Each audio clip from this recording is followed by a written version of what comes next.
গ্রাম ছেড়ে আমরা যারা দূর দূরান্তে থাকি, আমার কাছে কেন জানি মনে হয় আমরা সবাই প্রবাসী। প্রবাসীরা যখন বিদেশ থেকে দেশে আসে তখন যে এই খুশিটা একজন প্রবাসী বুঝে। আমরা যারা গ্রাম ছেড়ে গ্রামের বাইরে ঢাকা অথবা সিলেট নানান জায়গায় থাকি চাকরি অথবা ব্যবসার উদ্দেশ্যে, আমাদের ক্ষেত্রে সেম। আমরা যখন অনেকদিন পরে গ্রামের বাড়িতে যাই, গাড়টি গুল করে একবারে গ্রামে যাই। যেহেতু সামনে কুরবানি ঈদ, আমরা অনেক দিনের জন্য যাচ্ছি গ্রামে, সেজন্য ফেসবুক পেজ জান্নাত ফ্যাশন থেকে শেখার জন্য আমি 3টা জামা অর্ডার করেছিলাম।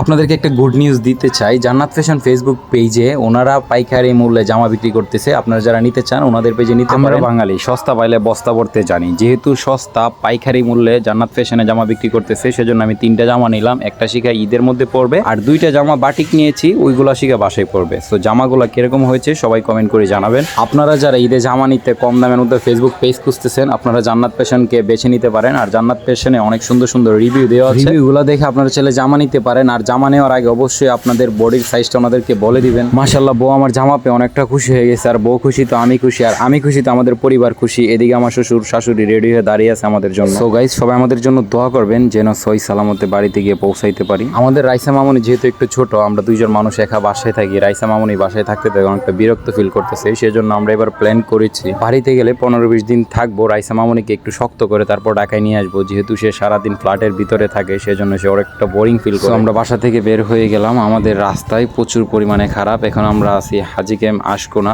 এই জায়গাটা অনেকে চিনেন, কে চিনেন কমেন্টে দেখতে চাই। যাই হোক, আমরা রেল লাইন চলে আসছি। এসে দেখি ঝগড়া লেগে গেছে, মোবাইল চুরি নাকি মোবাইল চুরি করে নিছে। আর যারা রেল লাইন দিয়ে চলাচল করেন অবশ্যই মোবাইল সাবধান রাখবেন। বাবা রাজকন্যা তার নানার কোলে এসে বসে আছে, এদিকে বাবা তার মেয়েকে কোলে নিয়ে নিল। আর সবাই কিন্তু মাশাআল্লাহ বলবেন। হ্যাঁ প্রিয় ভালোবাসার মানুষ, আপনারা কে কোথায় থেকে ভিডিওটা দেখছেন অবশ্যই কমেন্ট করে জানাবেন। আপনাদের একটা কমেন্ট আমাদের ভালোবাসা উৎসাহ যোগায়। জানি না কেন জানি ট্রেনে চলাচল করতে আমার একটা ভয় লাগে। টিকিট কাটার পরে যখন রেল লাইনে আসি, ট্রেন 5 মিনিটের বেশি থামে না। ভয় লাগে যদি না উঠতে পারি, জাম বেশি থাকার কারণে। ট্রেন যদি চলে যায় কি হবে, এটা নিয়ে সবসময় একটা কনফিউজে থাকি। সো আমরা প্রায় 11টা বাজে ট্রেন, 10টা বাজে চলে আসি। আসার পরে প্রায় 1 থেকে 1.5 ঘন্টা আমরা বসে থাকি। প্রায় 1-1.5 ঘন্টা ওয়েট করার পরে গাইস ট্রেন চলে আসছে। আর ট্রেনের ভিতরে এই প্রথম রাইসাকে নিয়ে আমাদের যাওয়া। আমরা যাবো কিশোরগঞ্জ, যেহেতু আমাদের কিশোরগঞ্জ যেতে হবে ঢাকা বিমানবন্দর থেকে। সেক্ষেত্রে আমাদের ট্রেনটা ভৈরবে এসে প্রায় আধা ঘন্টার মতো ব্রেক নেয়। আর ওই ব্রেকের সময় আমি শেখার জন্য জালমুড়ি প্লাস টুকটাক কিছু খাবার নিয়ে যাচ্ছিলাম। আর এই লোকটাকে কে চিনেন অবশ্যই কমেন্ট করে জানাবেন। প্রায় 1.5 ঘন্টা জার্নি করার পরে এখন আমরা চলে আসছি বাজিতপুর পাটলির ঘাট। আর বাজিতপুর পাটলির ঘাট মনে হয় অনেকে চিনেন। বাজিতপুর পাটলির ঘাট থেকে আমাদের গ্রামে যাইতে হলে আমাদেরকে ফেরি পারাপার হইতে হয়। আমরা ফেরির জন্য অনেকক্ষণ ওয়েট করতেছিলাম,